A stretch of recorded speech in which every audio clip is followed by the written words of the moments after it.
अब जब कहानी यहाँ तक पहुँची कि हुकूमत तरमीम लेकर आई और फिर सुप्रीम कोर्ट से राय ली और उसके बाद मशरूत किया, उसको ऑर्डिनेंस ले आए, एक ऑपोजिशन ने तनकीद की।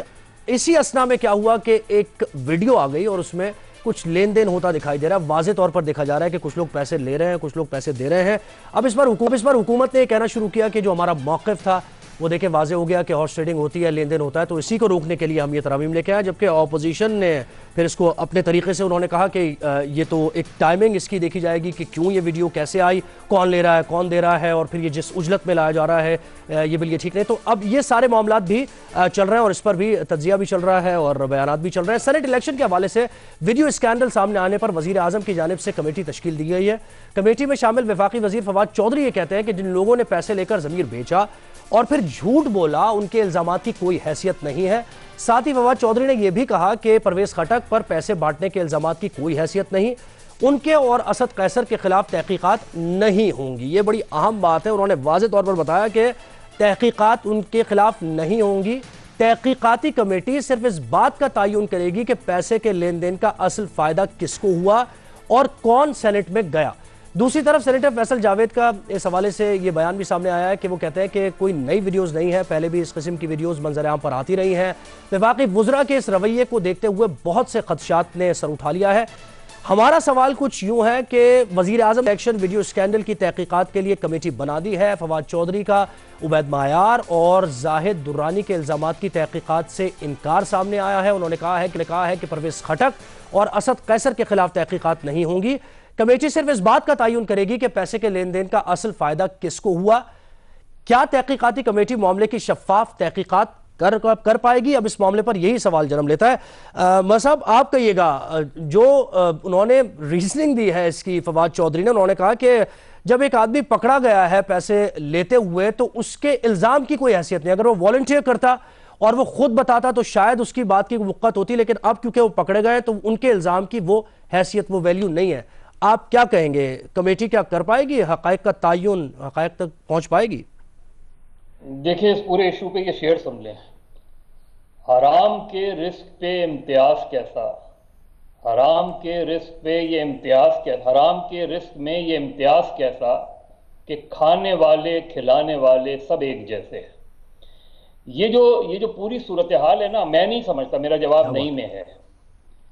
ये शफाफ, अच्छा। आपने अभी तहकीकात शुरू ही नहीं की कि आपने ये फैसला कर लिया कि ये दो तो नहीं है, कि परवेज खटक और असद कैसर, क्या कोई पहली मीटिंग हुई है जिसका ये प्रेस रिलीज जारी हुआ है? और ये अजीबोगरीब बात है कि अभी तहकीकाती कमेटी को बने 24 घंटे नहीं हुए कि उन्होंने ये तय कर लिया कि जी ये दोनों नहीं। आप तहकीक करते हो, उसके बाद कहते हैं कि तहकीकात के नतीजे में इनका नाम सामने नहीं आए, ख़त्म हो गई बात। मुझे लगता है कि ये प्रेशर आया है, और ये प्रेशर आया है परवेज खटक साहब की तरफ से। हो सकता है मैं गलत हूँ, लेकिन ऐन मुमकिन है, क्योंकि इतनी प्रॉम्प्ट रिएक्शन जो है मैं फवाद चौधरी साहब से एक्सपेक्ट नहीं कर रहा था।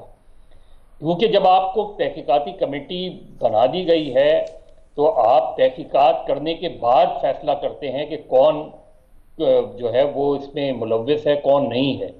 तो इब्तिदा ही आपने ऐसी की है कि जो मामले को कंट्रोवर्शियल कर देती है।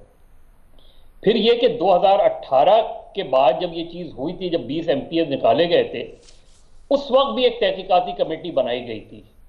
उसकी रिपोर्ट किधर है, जिसके नतीजे में आपने इन लोगों को निकाला था? अब मसला यह है कि वजीर आजम के इतने मुतज़ाद बयानात हैं। अगर उस वक्त जब निकाला गया था और जिसके बाद उन्होंने बड़ा ऐसा इक़दाम किया था कि आपने अपने MPs को, और अच्छी मिसाल कायम की थी कि आपने MPs को निकाला था। लेकिन आज जिस तरीके से इसको जस्टिफाई किया जा रहा है कि नहीं जी देखिए, पहले तो शुरू में तो कहा कि हमने वीडियो देखकर निकाला, फिर ये कहा कि मैंने वीडियो नहीं देखी। अब मैं आज ये सुन रहा था कि ये बात आ रही है सामने कि नहीं, वीडियो दिखाने वाले ने वीडियो दिखाई लेकिन दी नहीं। तो अगर दिखाई भी थी तो उसमें वो लोग तो वादे थे कि जो लोग ये सारे सौदेबाजी कर रहे हैं। और बहुत सी रिपोर्ट्स हैं कि बहुत सारी वीडियोस हैं इस हवाले से। जाहिर है इतने MPs निकाले हैं तो सबकी वीडियो होगी, किसी एक वीडियो की बुनियाद पे तो आपने 20 लोग नहीं निकाले होंगे। तो उस वक्त जो तहकीकात हुई। अच्छा, मतलब जैसे इमरान खान साहब ने भी कहा कि अगर मेरे पास ये होती वीडियो या कुछ ऐसा होता तो मेरे खिलाफ डिफेमेशन का अदालत में गए हुए हैं ये केस लेकर, तो ये बता ना देते वहां पे, या मैं ना ले जाता इनके खिलाफ, या वो बताते कि हमें तो पैसे ऑफर किए गए हैं और हमें ये बताया गया है कि आपको इसलिए दिए जा रहे हैं ताकि आप अपने उम्मीदवार को वोट दें, फिर इलेक्शन में भी ये पैसा काम आएगा। तो अब ये जो वजह बता रहे हैं जिनके ऊपर इल्जामात लगे हैं, ये वजह ठीक लगती है आपको कि उनको पैसे दिए जाए उन्हीं के पार्टी के जो वर्कर्स हैं उनकी तरफ से, रहनुमाओं की तरफ से, कि आप हमारे ही उम्मीदवार को वोट डालें? देखिए, मैंने तो नहीं कहा ना ये कि मैंने आज इमरान खान कह रहे हैं वीडियो, मैं तो इमरान खान की पुरानी वीडियो की बात कह रहा हूं कि इमरान खान ने ये कहा था या नहीं कहा था कि जलसे में, भरे जलसे में ये कहा था कि वीडियो देखकर हमने इनको निकाला है। और जो उस वक्त जितनी रिपोर्ट्स आई हैं आप देख लें उसमें कि आपने वीडियो देखी, शो कॉज नोटिस दिया एमपीएस को, और उनको बुला के उन एमपीएस को बुला के वीडियो दिखाई गई जिसका उनके पास कोई जवाब नहीं था।